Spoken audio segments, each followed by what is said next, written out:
Hello everyone, international academy with Raj Singh में आपको बहुत बहुत स्वागत है। जैसा कि आप जानते हैं, कोई भी नई वैकेंसी आती है मैं आपके सामने लेकर हाजिर हो जाता हूं। आज कुछ ऐसे ही सेंट्रल बैंक ऑफ इंडिया की नई वैकेंसी निकल कर आई है।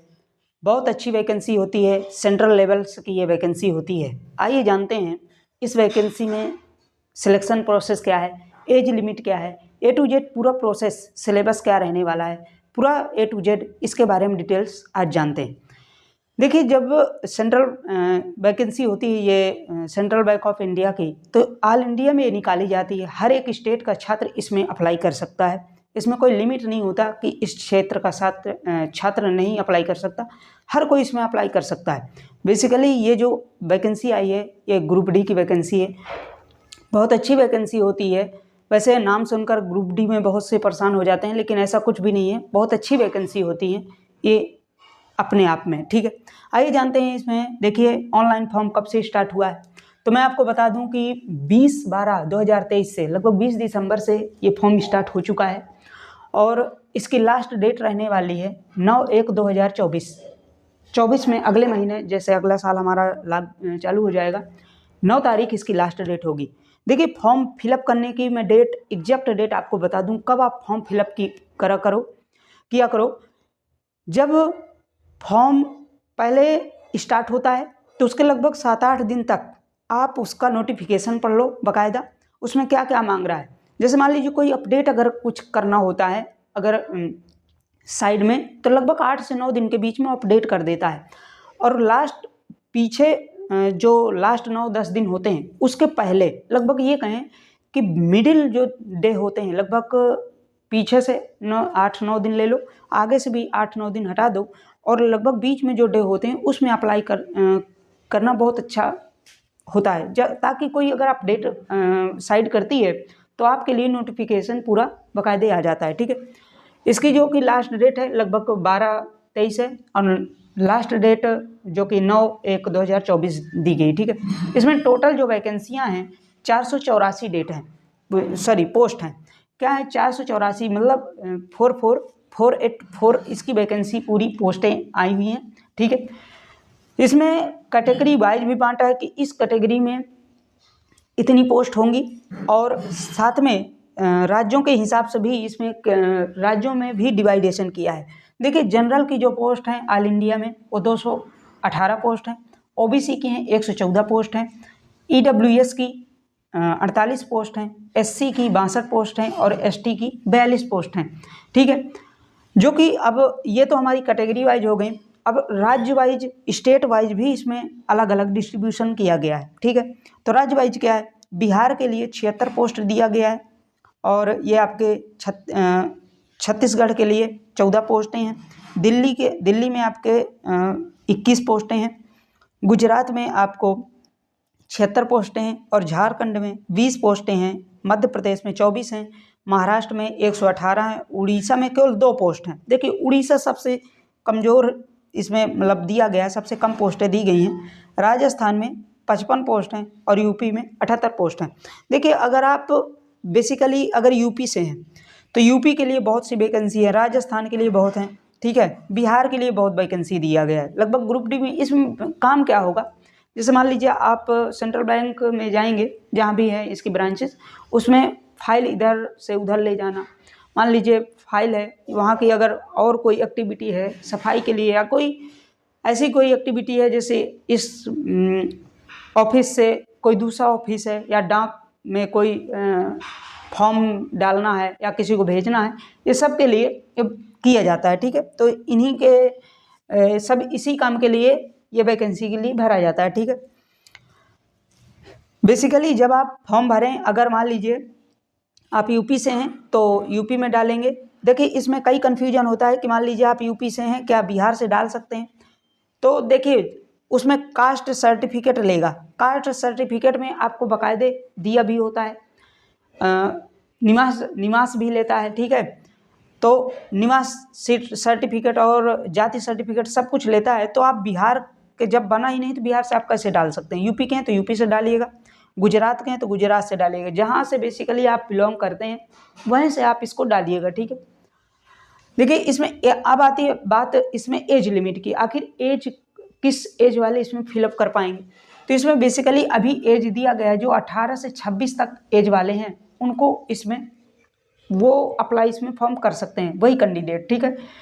जो कि इसमें रिलैक्सेशन भी दिया जाता है, मतलब जैसे मान लीजिए कोई एससी कैटेगरी का है और एससी और एसटी कैटेगरी वालों के लिए 5 साल के लिए छूट दी गई है, ओबीसी के लिए 3 साल की छूट दी गई, जनरल वालों के लिए कोई छूट नहीं की। मतलब कहने का मतलब है कि अगर आप जनरल कैटेगरी से बिलोंग करते हैं तो आप केवल 18 से 26 के बीच होंगे तभी अप्लाई कर पाएंगे। अगर आप एससी एसटी से हैं तो 26 में 5 और रिलैक्सेशन आपको मिल जाएगा। मतलब ये कहें कि लगभग 31 साल अगर एससी और एसटी में आते हैं और 31 साल के हैं तब भी आप अप्लाई कर सकते हैं। ओबीसी में हैं तो लगभग 26 में 3 और जोड़ दो, 29 साल के हैं तब आप अप्लाई कर सकते हैं, ठीक है। अब इसमें आप कितने पढ़े होना चाहिए या आपको कितनी पढ़ाई होना चाहिए तब आप अप्लाई कर पाएंगे। तो बेसिकली ये 10th पास है 10th पास है। चूँकि देखिए जब ये ग्रुप डी का नाम सुनते ही आपके मन में आ जाता है क्या इसमें मांगेगा ही, ठीक है। तो 10th पास इसमें मांगता है। आप अगर 10th पास हैं तो आप इसमें अप्लाई कर दीजिएगा ईजिली तरीके से, बहुत अच्छी तरीके से आप इसमें अप्लाई कर दीजिएगा। फीस अब आती है इसमें एप्लीकेशन फीस कितनी रहने वाली है। तो देखिए जनरल और ओबीसी और ईडब्ल्यूएस क्या होता है, ईडब्ल्यूएस और ओबीसी जनरल ये तीनों को मिलाकर, मतलब तीनों अगर जैसे जनरल का कोई बंदा भरता है तो 850 रुपये, 850 रुपये है। ओबीसी के लिए भी 850 रुपये है और ईडब्ल्यूएस कैटेगरी वालों के लिए भी 850 रुपये है, ठीक है। तो 850 रुपये रखा गया है। एससी एसटी वालों के लिए 175 रुपये रखा गया है। अगर आप एससी एसटी से बिलोंग करते हैं तो 175 रुपये है। ओबीसी जनरल और ईडब्ल्यूएस से हैं तो आपके लिए 850 रहने वाली है, ठीक है। ऑल इंडिया वैकेंसी कोई भी भर सकता है, मैं अभी बताया कि ऑल इंडिया पोस्ट की ये ऑल इंडिया की ये वैकेंसी होती है। कोई भी सेंट्रल जॉब्स होती है तो मेल और फीमेल कोई भी इसमें भर सकता है, ठीक है। इसके आगे बात करते हैं कि इसका सिलेबस क्या रहने वाला है। जब आप फॉर्म भरेंगे तो इसमें सिलेबस क्या रहने वाला है। तो देखिए जो आप बेसिकली कंपटीशन की तैयारी करते हैं बिल्कुल ईजी सिलेबस है, एकदम नॉर्मल सिलेबस आता है, ठीक है। तो सिलेबस इसमें बहुत ईजी होता है। बेसिकली इंग्लिश के 10 क्वेश्चन आते हैं, मैथ के 20 क्वेश्चन आएंगे, जीएस के 20 क्वेश्चन आएंगे और रीजनिंग के 20 क्वेश्चन आएंगे। मतलब इंग्लिश के केवल 10 क्वेश्चन हैं, बाकी मैथ जीएस रीजनिंग के 20-20 क्वेश्चन होते हैं। पूरे 70 क्वेश्चन होते हैं, 70 क्वेश्चन होंगे और 90 मिनट का आपके लिए समय मिलने वाला है। मतलब 1.5 घंटे, समझ रहे हो, 70 क्वेश्चन 1.5 घंटे। अभी तक आप रेलवे वगैरह में जैसे पेपर देते हो 100 क्वेश्चन के लिए आपको 150 क्वेश्चन के लिए आपको 1.5 घंटे मिलता है। इसमें तो 70 के और क्वेश्चन है, 1.5 घंटे बहुत काफ़ी समय हो जाता है। 1.5 घंटे बहुत सफिशियंट समय है। इसमें आप ज़रूर अप्लाई कर दीजिएगा, बहुत अच्छी वैकेंसी है। और सिलेबस भी वही है जो कि आप एसएससी की भी तैयारी करते होंगे तो सब यही पढ़ाया जाता है, यही पढ़ते भी हैं, ठीक है। कोई भी अगर कंपटीटर बैठा है, कंपटीशन की तैयारी कर रहा है तो मुझे तो लगता है यही सिर्फ पढ़ता है। वो हिंदी की इंग्लिश की जगह हो सकता है हिंदी कोई पढ़ रहा हो, लेकिन मैथ जीएस रीजनिंग तो ये तो कॉमन होती है, सभी में पढ़ाया जाता है, ठीक है। अब आते हैं, मान लीजिए पेपर दे दिया, अब सिलेक्शन प्रोसेस क्या होगा। तो देखिए सिलेक्शन प्रोसेस सबसे पहले आपका रिटेन होगा। इसमें जो आपके 4 सब्जेक्ट हैं, इंग्लिश मैथ रीजनिंग जीएस, ये 4 सब्जेक्टों में एक रिटेन एग्जाम होगा जो कि 70 मार्क्स का होगा, 70 क्वेश्चन का होगा। और रिटन एग्जाम के बाद आपको एक लोकल जो लैंग्वेज है वहाँ की, जो मतलब सपोज दैट आप यूपी से भर रहे हैं, ठीक है। तो यूपी में दिया गया है हिंदी, इंग्लिश और उर्दू। आप तीनों में कोई भी अगर लैंग्वेज जानते हैं तो उसी में आपको इंटरव्यू होगा, ठीक है। और साथ में फिर इंटरव्यू क्या है, उसको लगभग आपसे पूछा जाएगा, कुछ चीज़ें पेपर वगैरह दे देंगे, उसमें आपको पूछा जाएगा, लिखवाया जाएगा, ठीक है। तो एक टेस्ट होता है लैंग्वेज का कि आप जानते हैं वहाँ की भाषा की नहीं, ठीक है। इसके बाद आपको डॉक्यूमेंट वेरिफिकेशन किया जाएगा, आपका डॉक्यूमेंट पूरा वेरिफिकेशन होगा।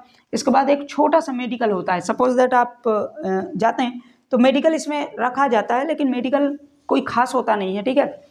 वही नॉर्मल मेडिकल होता है कि आपकी आई टेस्ट की जाएगी और आप मतलब फिट हैं या नहीं फिट हैं, कोई बीमारी तो नहीं, पैतृक बीमारी तो नहीं, कोई हैवी बीमारी, तो ये सब चेक किया जाता है। बाकी और कुछ इसमें ज़्यादा मेडिकल आर्मी जैसे नहीं होता है कि बहुत ज़्यादा हाईएस्ट मेडिकल होता है, ठीक है, नॉर्मल तरीके से। अब इसमें कहा गया है कि लगभग जब मान लीजिए रिटेन एग्जाम हो गया, रिटेन एग्जाम में लगभग पास हो गए, बहुत से स्टूडेंट इसमें पास होंगे, और फिर इसमें जब लोकल लैंग्वेज टेस्ट होगा तो लगभग पोस्ट का 4 गुना बुलाया जाएगा। मतलब जैसे मान लीजिए यहाँ पे कितनी पोस्टें हैं, 484 पोस्ट हैं, ठीक है, 484 पोस्टों में लगभग 4 गुना कर दो तो लगभग कहें 1600-1700 लगभग पोस्टें लगभग पहुँचेंगी 4 गुना, तो लगभग 1600-1700 स्टूडेंटों को बुलाया जाएगा। इसमें फिर कुछ तो लोकल लैंग्वेज में भी छट जाएंगे, कुछ तो डॉक्यूमेंट में भी छट जाएंगे, कुछ मेडिकल में भी छटेंगे, ठीक है। तो इस प्रकार से फिर आपकी और मेरिट किस बेस पे बनेगी, मेरिट आपके जो ये 4 विषय हैं, ये 4 विषय के आधार पे आपको पूरी मेरिट तैयार होने वाली है, ठीक है। ये सब आपका सिलेक्शन प्रोसेस हो गया। बाकी अब लास्ट में आता है, जब आप इसमें सेलेक्ट हो जाते हो तो सबके दिमाग में रहता है आखिर इसमें पेमेंट कितनी मिलने वाली है, सैलरी इसमें कितनी मिलने वाली है, ठीक है। तो इसमें मैं आपको बता दूं कि 28,500 से प्लस सैलरी होने वाली है आपकी, ठीक है। बहुत अच्छी सैलरी है, चूँकि 5 से 6 घंटे या 7 घंटे आपको ड्यूटी करना है। 27,000 28,000 आपकी सैलरी है, बहुत अच्छी है। इसमें प्लस ही रहती है, ये तो बेसिक पे रखा जाता है। इसमें अभी बहुत से अलाउंसमेंट वगैरह बहुत जोड़े जाते हैं, ठीक है। तो आपके लगभग पहुंच जाती है 30-32 हज़ार आराम से इसमें पहुंच जाती है। तो ये आपके रहे, आपके जो कि CBI से वैकेंसी आई थी, आपका नोटिफिकेशन जारी हो गया, यही आपके लिए बताना था। और साथ में फर्स्ट टाइम है तो चैनल को सब्सक्राइब कर लीजिएगा, और ताकि आपके तक पूरी नोटिफिकेशन मैं तुरंत लेकर आपके सामने हाजिर हो जाता हूँ, ताकि कोई भी ऐसा जानकारी आपके पास ना हो कि वंचित आप रह जाएं, ठीक है। तो इस चैनल को आप सब्सक्राइब जरूर कर लीजिएगा, फर्स्ट टाइम पे तो लाइक ज़रूर कर दीजिएगा। यहीं पे इसको फॉर्म को ज़रूर आप भर देंगे, चूँकि फॉर्म की डेट तो स्टार्ट हो चुकी है, लास्ट 9 से पहले आप भर दीजिएगा। और साथ में और आप कोई वैकेंसी के नोटिफिकेशन आता है तो मैं फिर आपके सामने लेकर हाजिर होऊंगा। अब यहीं पे आपके भाषा को विराम देता हूँ। Okay, thank you so much.